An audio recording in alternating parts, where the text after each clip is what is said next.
Bristol Myers four-star Playhouse presents Dick Powell, Charles Boyer, David Niven, Ida Lupino.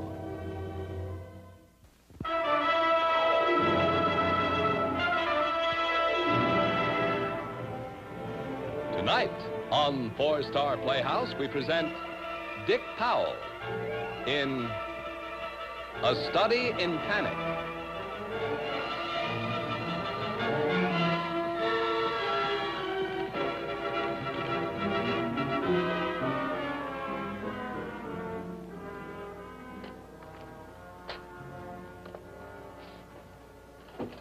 Fred. Yeah, boss? I've just finished reading yesterday's column on the fire. Tonight at the fire on the west side, I saw the ugly face of panic.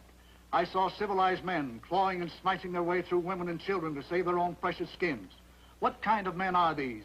That fear turns into jungle animals. It's pretty strong stuff, Fred. Well, it's true. That's not the point. Do me a favor, will you, Fred, and leave the fires to our reporters? That's what they get paid for. People are supposed to turn to your column for charm, a few chuckles, and a little warmth. Okay. Tomorrow night, back to normal. I'll interview Cuddles Laverne, Bubble Dancer Supreme. Do an obituary in the old Globe Theater they're tearing down. A lot of lively things like that. Nothing but chuckles and charm. Well, that's what the people want, Fred. That's what they want. That's what they get. Hey, Curly. Yes, Mr. Jordan? By any chance, did you read my column tonight? Well, no. You see... I see. You never used the stuff, huh? Well, It's all right. It's all right. Don't worry about it. I was just wondering if I did go off the deep end. I'm afraid our ever-loving editor isn't too happy. Oh. That makes two of us. Well, and who is this? What's that got to do with it? Oh, new proofreader, Ella Graham. Major, applied psychology, result, girl, iceberg. Don't worry about Curly, dear. He's in the difficult years, 14 to 40. Now, what was it you didn't like about my column? I knew your office would be like this. Oh? Sloppy. Oh, be it ever so humble, there's no place like home, I always say. And I knew you'd be like this. Sloppy man, sloppy office, sloppy mind. You care for a cup of sloppy coffee? No. Where did you learn your psychology? In a gutter. Oh, now, wait a minute. What kind of men are these that fear can turn into jungle animals? What kind of men do you suppose they are? They're men exactly like yourself. No, honey. I'm scared of bill collectors, cold germs, outraged proofreaders, and a lot of things. But I can't see myself getting so worried about my own skin that I'd trample women and children. Mice, men, monkeys, and guinea pigs. They all respond to the stimuli of panic in precisely the same way. That, Mr. Jordan, is one of the basic principles of psychology. But of course you wouldn't know about that. What are you so upset about? Didn't you ask yourself how these men are going to face their families after this column appears? All they did was react just the same as you would in the same situation. Yet you mount a pedestal and stand in judgment of them. I've got a nervous feeling you don't like me. Oh, it infuriates me to think that an untrained, uninformed primitive is allowed to write such drivel and get it published. Well, at least my readers love me. After tonight, they won't. You'll get 100 letters calling you a maladjusted, ego-sublimated... My readers? 100 enraged letters. Well, my readers only get angry if I don't print their corny poems. 100 letters. I'll bet you $1 I don't get one. Bet you $1. Isn't that typical? Reduce the whole argument to the level of a bookmaker. Oh, and another thing. I was afraid of that. You spell like a 2-year-old. It's I before E, except after C. Will you try to remember that? Yes, ma'am. I'll get myself a dictionary. Yap.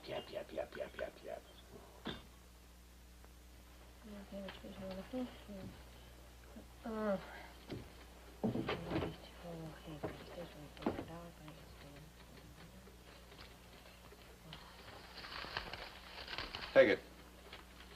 Why? I want you to write, Dear Mr. Jordan, on that. Now, go ahead.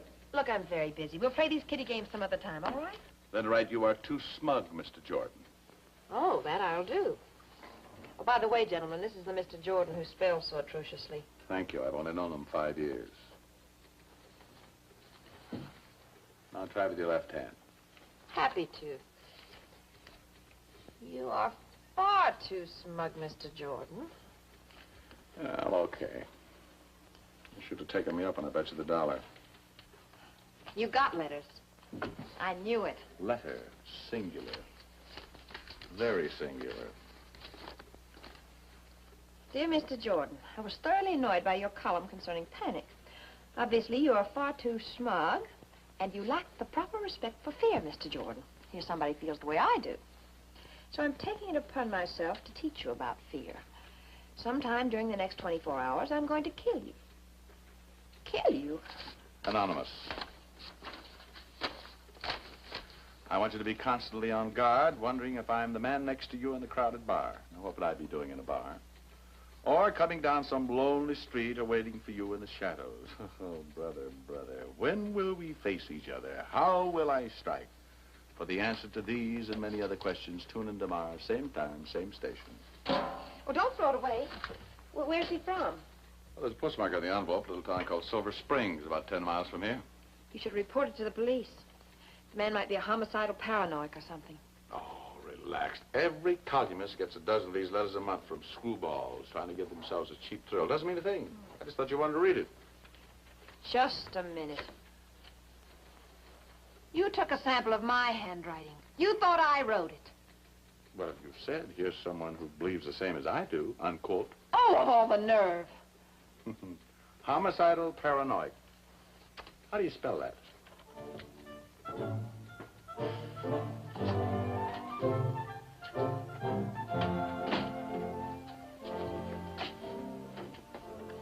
Hi, Joe. Oh, hi, Mr. Jordan. What's new? Yeah, nothing. No fights, no excitement, no customers.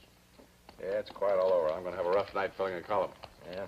Well, if I could do... Hey, there's a dame looking for you. She's been in and out a couple of times. Said she'd be back. I don't know what she... Hey, there she is. Well, Madam Freud, as I live and breathe. And you won't be doing either very long if you don't call the police. What do you mean? That maniac from Silver Springs. He telephoned the newspaper tonight trying to locate you. Oh, really? All right, Mr. Know-It-All.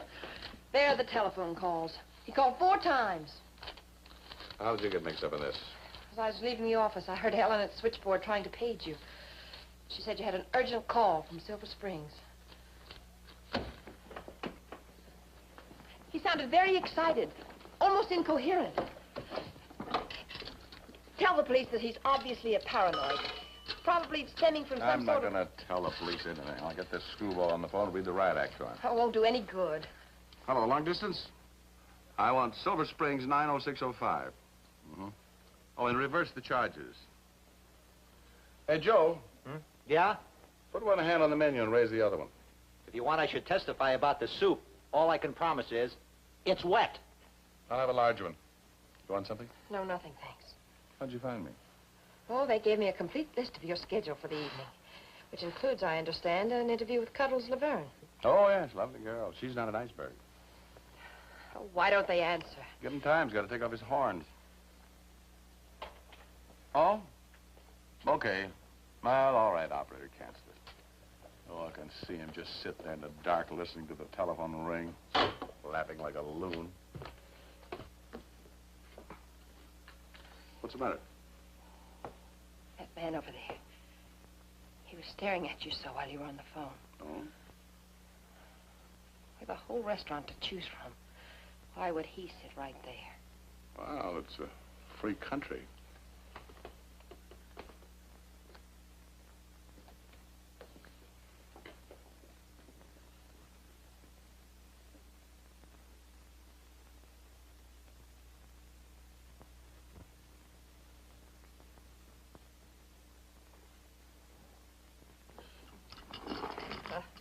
Joe, Yeah, what? what kind of place are you running here anyway? Giving an old customer like Mr. Jordan cold soup. It wasn't cold when I put it down a few seconds ago. It's all right. No, if the lady says it's cold, I'll change it. So, it's a break for the cat. No, don't do that. Don't give it to the cat. Well, why not give it to the cat, friend? I ask you a question. Please. Be careful. What's wrong with giving the soup to the cat? Something the matter with the soup, friend? Why all the interest in my soup while I was at the telephone? I asked you a question. Why the interest in the soup? Don't you know? It's written all over my face.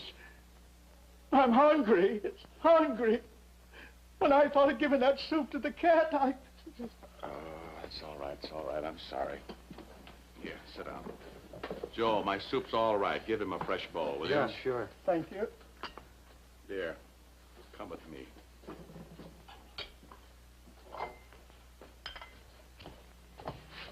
Look there.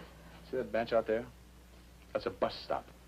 Now, you go sit on that bench until the bus comes. Then get on the bus and go home. When you get home, curl yourself up with all those fancy books of yours and read about what makes people tick. Now, get out of here. I was wrong, and I'm terribly sorry. But that doesn't alter the fact that a man has threatened to kill you and might be on his way here now. Good night, dear. Good night. Good night. Oh, wait a minute, wait a minute.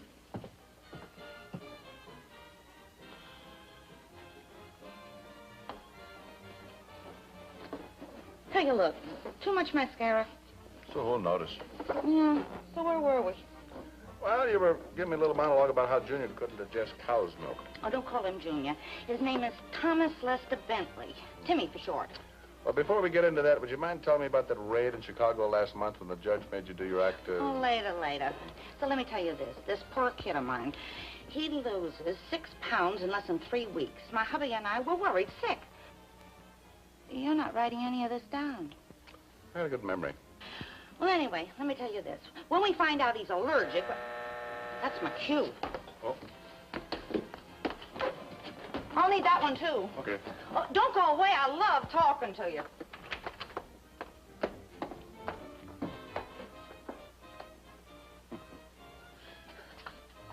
Oh, Mr. Jordan. Oh, no, it can't be. You took the wrong bus, huh? Oh, I went on home, but I nearly went out of my mind thinking about what might happen to you. Would you please stop worrying about me? I went back to Joe's place, but you'd already left. Then I remembered where you would be. We're back on that mad killer kick again. Will you do one thing for me, please? And don't laugh. My father keeps this in a closet for protection. Take it easy with that thing. Would you please carry it tonight for me? First of all, you gotta have a license to carry one of these things. And second, I'm more afraid of this than I am the mad killer. And third, it isn't loaded. Now, take it back to your father and put it in the closet where you got it. I guess I've just made a fool of myself again, haven't I? Ella, listen. I'm very grateful you thought enough to bother, but please stop worrying about me. Our mad killer is sound asleep in Silver Springs. That I can assure you. You really believe that, don't you? I've got to believe it. If I begin by being afraid of what I'm going to run into out there in the night, I might as well start covering wedding receptions and flower shows. I like the city at night, and I'm just not the type to be afraid. I guess I not only made a fool of myself, I wasted my time. Oh, boogeyman. You must be the one that's been calling Mr. Jordan from Silver Springs. Yes. Well, I don't know exactly where to find him. He's stopping several places. I do know that he's covering a story at the Old Globe Theater sometime tonight. If you'll wait just a minute, I'll try to give you a list of some of his stops. Morning Express. Yes, he is. I'll connect you. Morning Express.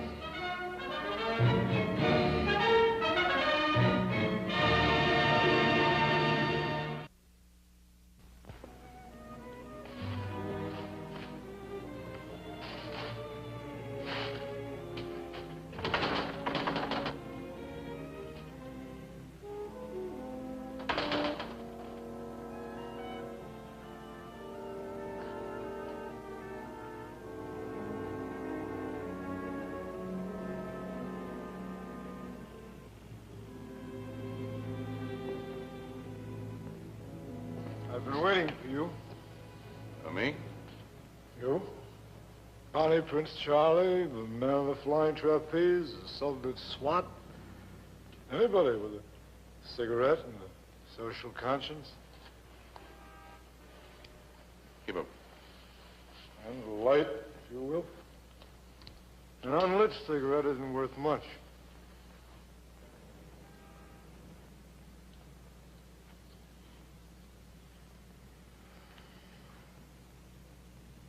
I bless you. You have made me the king of the night. Till dawn, I shall stand here listening to the sounds of a dying world, listening to the sluggish thunder of a million hearts. It's pretty good. Sluggish thunder of a million hearts. Well, it's been a lean night for my column. 50 cents a line, standard fee.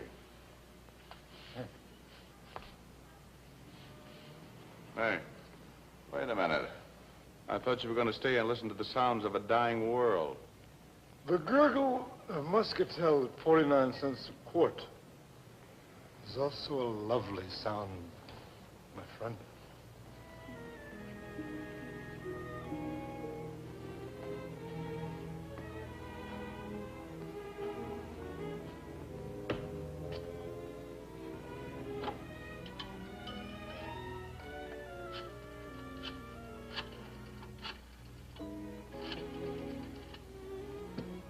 Morning Express.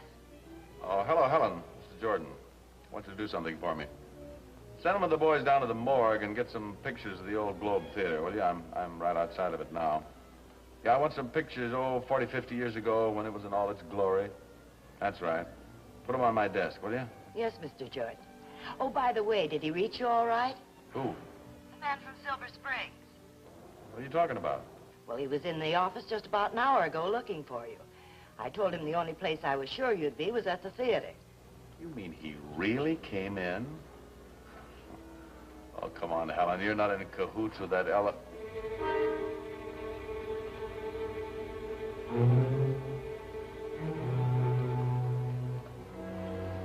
Helen, call the police and tell them to get out here as fast as they can. Hey, I'm sorry to cut you short like this, but we don't have a phone at home and there's none around for blocks. I'll give it right back to you in just a minute. Okay. Gee, thanks very much. I'm so nervous I'm rocking inside. Hello, Dr. Barnett. This is Harry Kagan. Listen, my wife's getting her pains every 3 minutes now. Oh, about a half hour ago, yeah. Yeah, okay, right away. Well, it's all yours. I gotta get back to Thelma. Hey, wish us luck, huh? I hope it's twins. Oh, no, we gotta settle them.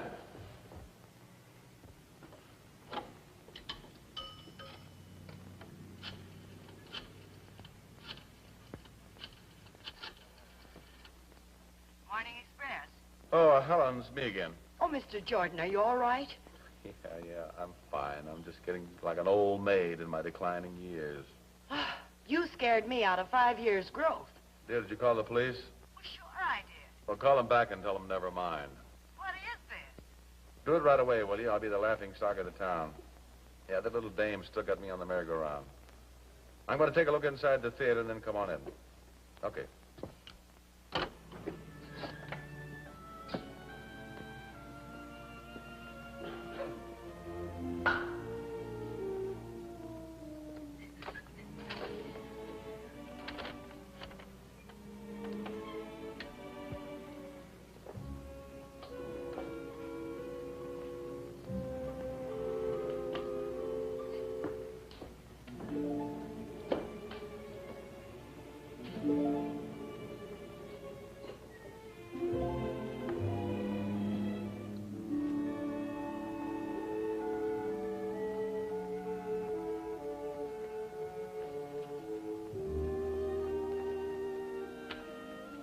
Tonight, all by myself, I attended a wake.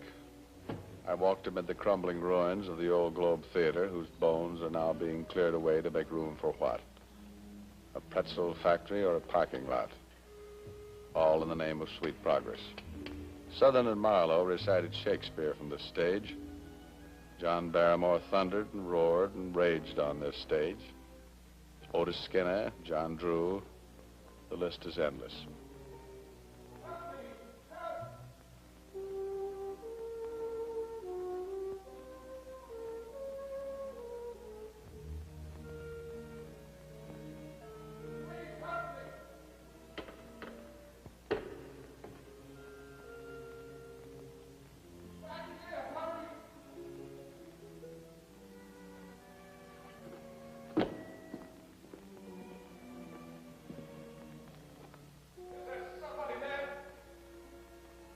Yes, but where are you?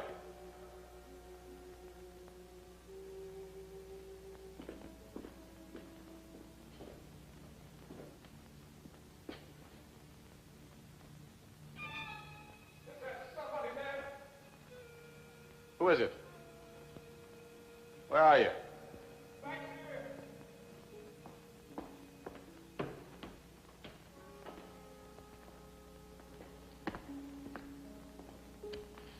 Where are you?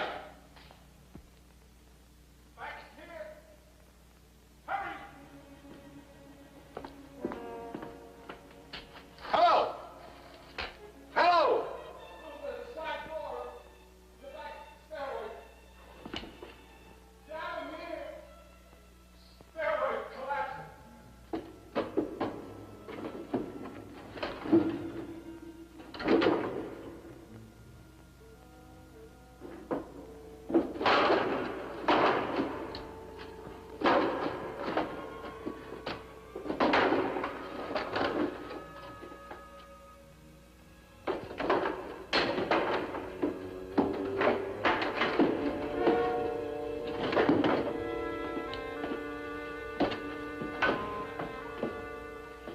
You're getting nearer. Hurry! Where are you? I can see you.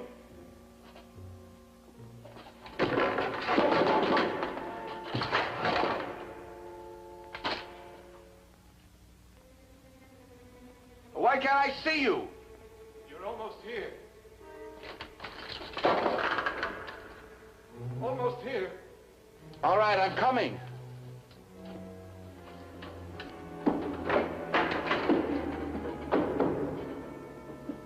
I knew you'd find me, Mr. Jordan.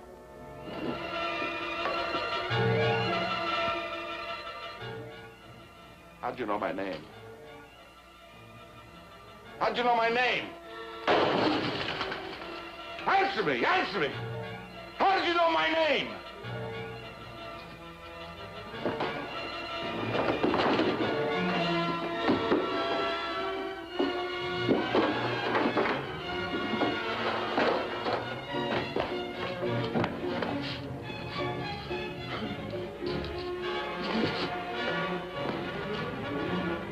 Jordan! Jordan! Fred, what is this? Captain! Say, what is this? What happened? Your office phoned and said you'd be down here. Well, this guy from Silver Springs came in town looking for him, and I know. He just came into headquarters, and I brought him down here with me. What? I don't know what to say. Are you the fellow who sent the letter? No. I'm a guard down there, at the sanitarium. It was one of the patients. I should have known better, but he seemed so rational at the time. One of the inmates gave Mr. Harris the letter and asked him to mail it for him as a favor. Like a fool, I did. He told me it was just a letter of appreciation for your fine column. Then after I mailed it, he told me what he'd written. That's why I've been trying to reach you. Mr. Jordan, I could get fired if you found out about that letter. Wait a minute. Come on, follow me, quickly.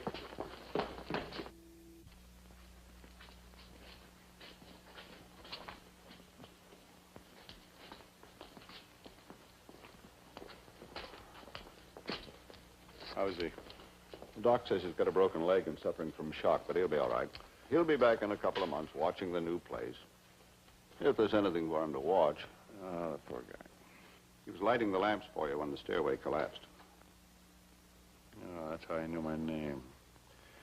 You know, Captain, I'll let you in on a little secret. If you hadn't come in when you did, I'd have run out of here like an animal. Something I never knew existed took over my nerves, my mind, my body. Raw panic. Well, it's human nature. Forget it. No, I'm not going to forget it. I'm going to write about it. That's the least I can do. Down to the last minute detail, down to the last squeal of what fear did to me. I can say that no man has the right to stand on a pedestal and point the finger of shame at another. Well, it's none of my business, but I don't go for those deep columns of yours. I like them when they've got a laugh, a joke, a poem. Chuckles and chime? Yeah, that's it. Well, you better not buy the paper tomorrow. Well, it's getting late. I better run along. Got a lot to do. Got to get cleaned up, make a phone call, write a column, and, buy a dictionary. Good night. Good night. Ladies and gentlemen, on behalf of Four-Star Playhouse and all the members of the Bristol Myers organization, thank you for being with us this evening. I hope you enjoyed our play and that you'll be with us again next week. Good night.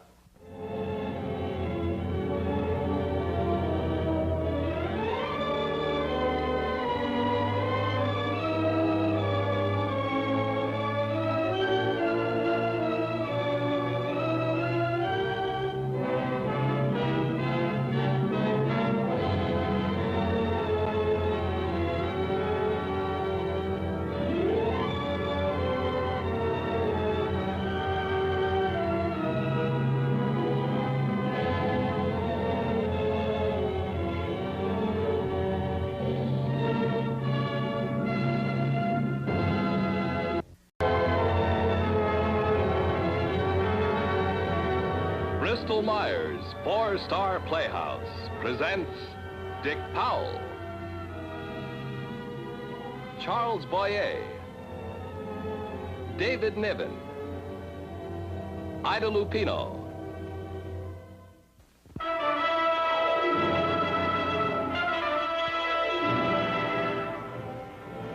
Tonight on Four-Star Playhouse, we present Dick Powell in A Study in Panic.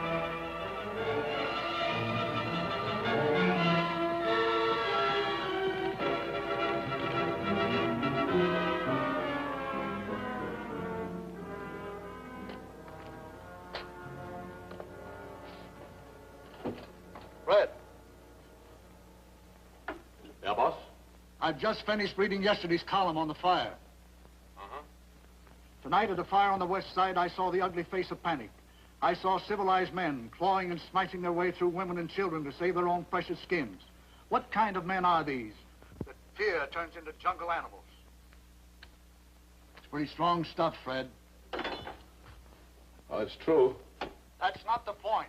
Do me a favor, will you, Fred, and leave the fires to our reporters? That's what they get paid for. People are supposed to turn to your column for charm, a few chuckles, and a little warmth.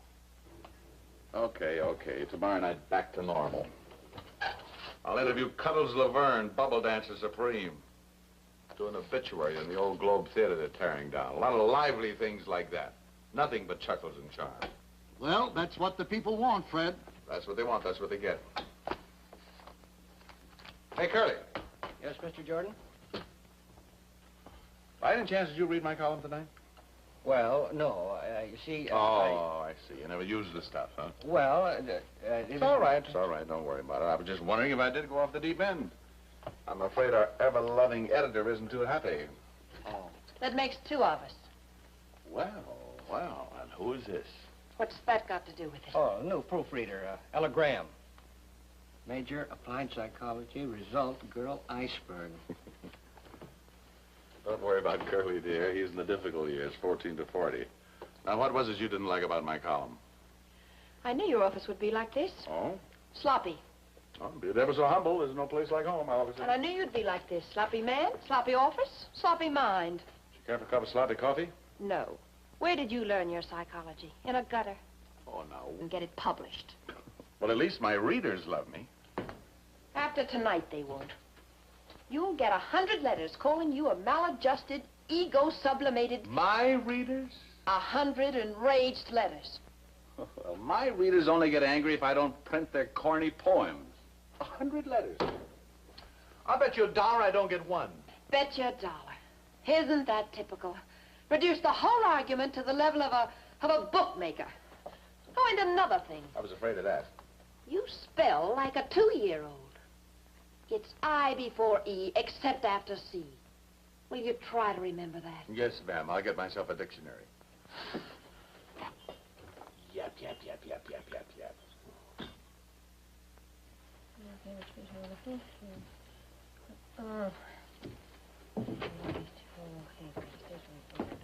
Wait a minute. What kind of men are these that fear can turn into jungle animals? What kind of men do you suppose they are? They're men exactly like yourself. No, honey. I'm scared of bill collectors, cold germs, outraged proofreaders, and a lot of things. But I can't see myself getting so worried about my own skin that I'd trample women and children. Mice, men, monkeys, and guinea pigs.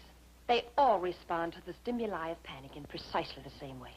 That, Mr. Jordan, is one of the basic principles of psychology. But of course you wouldn't know about that. What are you so upset about? Didn't you ask yourself how these men are going to face their families after this column appears? All they did was react just the same as you would in the same situation. Yet you mount a pedestal and stand in judgment of them. I've got a nervous feeling you don't like me. Oh, it infuriates me to think that an untrained, uninformed primitive Primitive? is allowed to write such drivel.